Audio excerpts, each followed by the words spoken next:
ঘুমহীন রাত, চারপাশে আলো, তবুও যেন অন্ধকার।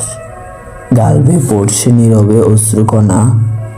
সে কবে তৃপ্তি ভরে ঘুম হয়েছে তাও আজ অজানা। একসময় যে জীবন ছিল ভীষণ উপভোগ্য, আজ সে জীবন শেষ হওয়ার অপেক্ষায় দিন কাটে প্রতিনিয়ত। একসময় যে রাত ছিল উজ্জ্বল উর্বর, আজ সে রাত কেবলই বিশ্বসন ধূসর। রাতের অপেক্ষায় এখন আর দিনের সমাপ্তি চায় না, এখন কেবলই চাওয়া এই রাত যদি কখনো না আসতো, তবে তো আর চারপাশ আধার আর একাকিত্ব ঝাপটে ধরত না। নানা রকম দুশ্চিন্তায় মনের অজান্তেই কখন যে এক হয়ে যায় চোখের পাতা তা খেয়াল করেনি। ঘুম আসাটাও আরেক মহাবিপদ। জেগে থাকলে ঘুম আসে না দুশ্চিন্তায়, আর ঘুমালে স্থায়ী হয় না ভয়ঙ্কর সব দুঃস্বপ্ন দেখার যন্ত্রণা। ঘুমে থাকা মানুষদের অন্যরকম লাগে, কিন্তু তার বেলায় ব্যতিক্রম। একসময় হয়তো ভালো লাগতো, চেহারায় ছিল লাবণ্য, এখন চোখের নিচে কালি পড়েছে। সবাইকে শত্রু ভেবে যাকে বন্ধু ভেবেছিল, জীবনটাকে সে আজ নরকে বানিয়ে দিয়েছে।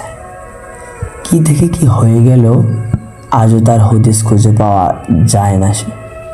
সবাই তো ঠিকঠাক চলছিল, সম্পর্কটা কেবল বন্ধুত্বের মধ্যেই সীমাবদ্ধ ছিল।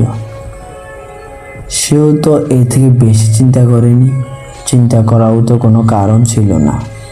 সে ধর্ম তেমন মানে না ঠিক, তবে একজন অমুসলিমকে বিয়ে করার মতো দুঃসাহসও ছিল না তার।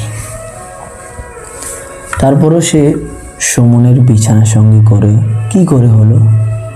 কিভাবে তার এমন কাজ করার আগে বিবেক বুদ্ধি লোপ পেয়ে গেল?